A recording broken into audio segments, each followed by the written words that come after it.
Welcome back to this third segment. Here we are with Brad Feld. So in this segment, lightning round, ideally it's either or. You can't really answer it depends, but again, nobody's going to cry if you decide to even expand. So let's start off. What's more important, idea or entrepreneur?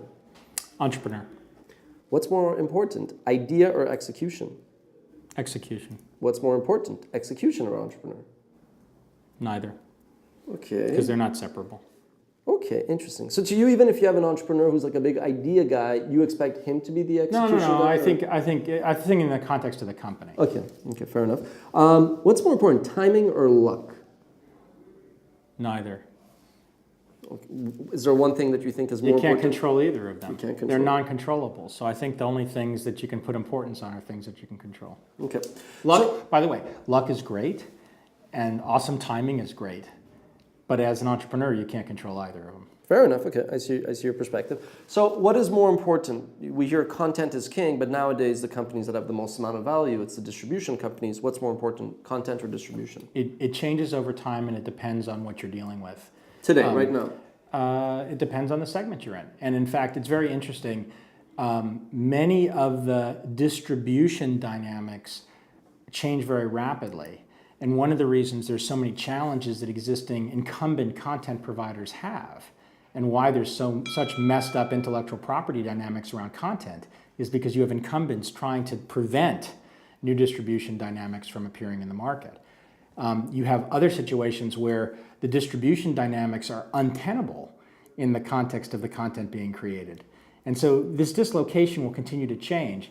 I believe that when we get teleportation machines and we can teleport us to Europe in 5 minutes, distribution changes again, right? So I think it's very hard to take the two apart. Fair enough. I'd like to have a recorded conversation with you and Elon Musk there. Okay, what's more important, data or distribution? Never thought about it.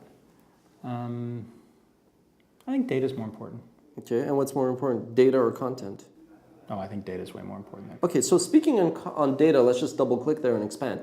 Is the fact that big data is so hot now, has it always been hot, or is it that the technology and the data capturing's changed, or is it just a recent phenomenon, and if so, why? Yeah, I was the keynote at a conference last week that was a big data conference in Boston, and my headline sentence, I started my talk off first thing in the morning by saying big data is bullshit. And the thing that we call big data today will be microscopic data in 20 years. And so the idea that there's this special thing happening that's unique, it's just the label of the day. It's always been a phenomena of trying to deal with this data. And the interesting thing is you get new vectors, right? 10 years ago, we didn't have real-time geolocation in our data, right? We didn't have chocolate in our peanut butter. And now we have chocolate in our peanut butter, and there's a whole different set of things you have to do. We didn't have the ability from a compute perspective to process a bunch of this stuff in real time. And now we have the ability to process a bunch of stuff in real time. Those two things are intrinsically linked. I mean, it's interesting, the dichotomies of many of these questions, which is more important. I guess I don't care.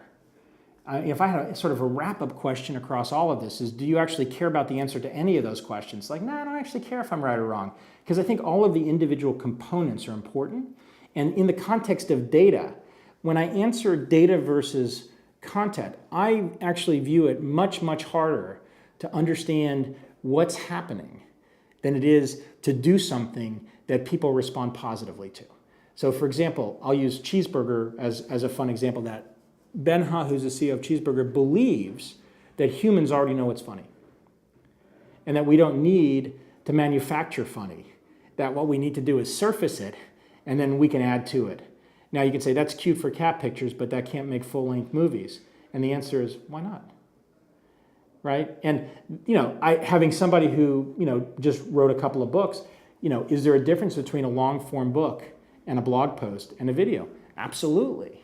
Right? Which is more important, the content that I created there or the distribution? Well, let's see. The content's actually quite important because unless the content makes any sense, nobody gives a shit. The distribution actually matters, but maybe not the distribution as exists today. The physical book distribution doesn't matter. I'm not even clear that the distribution of the virtual book or the digital book matters. The distribution of the ideas matter. And so how do you distribute those ideas? And you can't distribute those ideas 200 pages at a time, right? So how do you deal with that in the context of this rapidly evolving world? You touched. How was that? I that was totally good. obfuscated the But it's lightning fine. round, Forget but, but I was going to say it's a good excuse. It's now the thunderstorm No, round. it's fine. Yeah, this is the sandy storm. No, but you touched on something, so we're going to go on a total tangent here. You talked about Ben, who I met a couple of times, once in New York. He's Seattle entrepreneur, Cheeseburger Network. So maybe 6 to 18 months, he started to get more and more in the press, in a good way, but also less good ways. But my point is, he was under the limelight. Today, you see BuzzFeed in the news for a lot of the same reasons, like trying to capture what's viral and all that. So my point is, I hope they both do kick-ass exits, everybody's happy. But you, as an investor in Ben's company, when you see another, you're not an investor in BuzzFeed, okay. So when you see another company that's more or less trying to have the same message, what's your reaction? Do you take that email, do you take that article about BuzzFeed being the latest thing since sliced bread? Do you send it to Ben, or do you send it to a couple of guys on his team? Do you send it to members of the board if you're on the board and you're like, hey guys, these guys, like, take me through that, you know. So for starters, most of those situations, you know, somebody like Ben knows all of his competitors and other things that are happening that are interesting but before I do. And if I see them, they're mostly just, here's some data. I actually don't personally worry that much about the competitive dynamics in a rapidly emerging segment. I believe very strongly you should study your competitors closely and understand what they're doing, and then concentrate on doing what you do that's unique and special. And we're fortunate in that many of the companies we invest in are, you know, the leaders in their market or the number 2 in their market, and those are both, you know, the classic GE, be number 1 or be number 2 in your market. As a venture investor, I'm okay with either of those positions. They require different strategies. And when you look at the competitive dynamics, I like to say, be obsessed about your competitors while not worrying about them at all. Okay. Like, know what they're doing, but stay focused on what you're trying to achieve. And if what you're trying to achieve doesn't make sense at some point, change it.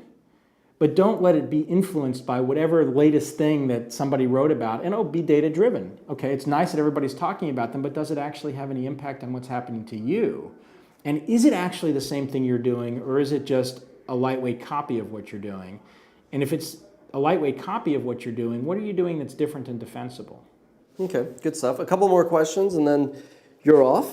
So would you say that early stage investing or VC, whatever VCs usually invest in, or even late stage, are any of those or all of those or none of those like leading indicators of what's becoming hot? Or is it trailing indicators in that it's already been hot, it's grown, and the money comes after it? I think it varies by investor. I think a mistake that a lot of entrepreneurs make is looking at VCs as a single archetype. Yeah. You know, I don't know whether there's 10 or 20 or 50 archetypes, but it's like Dungeons and Dragons, which is what I played when I was a kid, or Magic the Gathering, or, you know, there's just a lot of different archetypes. And to say all VCs fit in the same archetype and therefore is an error. An early stage investor that has very, very deep knowledge in an area can be a very powerful leading indicator.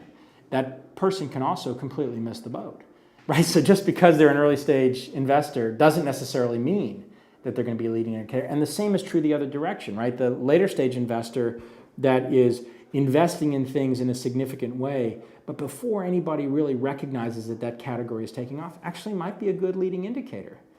There are also very obvious lagging indicator characteristics, right? The 17th thing that gets funded that looks like Cheeseburger, for example. Okay, got it. Right? And so, but that's already, you know, that ship has sailed. And then you have to ask the interesting question is what Cheeseburger's mission still compelling and relevant? And a company that never refreshes what it's trying to get at based on the dynamics of how the market unfolds is probably not one that's going to be successful.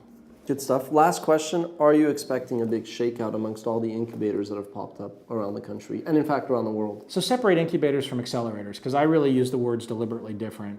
So expand what is what in your... Well, for me, an accelerator is a program like Techstars that gives somebody money, gives a company money, relatively small amount of money in exchange for some equity in the company, puts them through a 90-day program. The style that is the Techstars style is a very heavy mentor-driven program. You're surrounded by 50 to 100 mentors for the program in whatever the geography it is. And that 90-day cycle, at the end, and by the way, in Techstars, there's a belief that you have to be co-located. So there's a lot of value in having everybody in the same physical space for a variety of reasons. And at the end of it, the companies are launched. And they might be launched during the program. Some of them are launched before they come in the program, but there's another level of launch that happens at the end of the program. An incubator is physical space that the current best example of incubators are co-working spaces. They're places where people can congregate in one place, and they typically pay rent, and sometimes there's some other economic dynamics associated with, but it's a way to concentrate entrepreneurial energy. But there's no duration dynamic usually in an incubator. You stay for however long you want to pay rent. There is no structure around it that's formalized. The structure is very ad hoc. And in some cases there are programmatic activities, but it's not the same as accelerator. I think co-working spaces are good. I'm a big believer in this notion of entrepreneurial density in the book Before Startup Life, Startup Communities, which is the one that we're talking about here today. I talk about this idea of entrepreneurial density and really concentrating the entrepreneurs in a relatively tight geography, which in Boulder, for example, is like 5 blocks by 10 blocks in downtown Boulder. In New York, Union Square is a great place of entrepreneurial density. So I think that they're useful, but I think accelerators are magical. Accelerators are something that essentially become education for entrepreneurs. They're a graduate school-like phenomena that happens in a very concentrated period of time that not just gives them access to a little bit of capital and mentors, but wires them together in a very substantive way, puts incredible pressure on the team to execute a lot over a short period of time, gets them connected into the community in a much more credible way. The question of will there be a shakeout? Of course there will be some that succeed and fail. I actually don't know on a macro basis what the arc is. I think the hardest point for an accelerator is the self-sustainable part of it. The first year is really easy. Everybody's excited. There's a new accelerator. Boom. The second year, usually relatively easy still. The third year, people realize, oh, this is hard. There's not quick exits. It's more capital going in. And the people running the accelerator realize, this is not a get-rich-quick scheme. Yeah. And the community, if the community hasn't rallied around the accelerator, or if there's not other stuff, all of a sudden it starts to feel a little lonely. So I think that there's definitely lots of examples of accelerators that'll go through a 2 or 3 or 4 year arc. But I don't think we're anywhere close to saturation in terms of this dynamic. And I think it's a model which will continue to evolve at Techstars, but I think has durability for a very long time. Good stuff. That was Brad Feld with us on this installment of HipMojo. See you next time.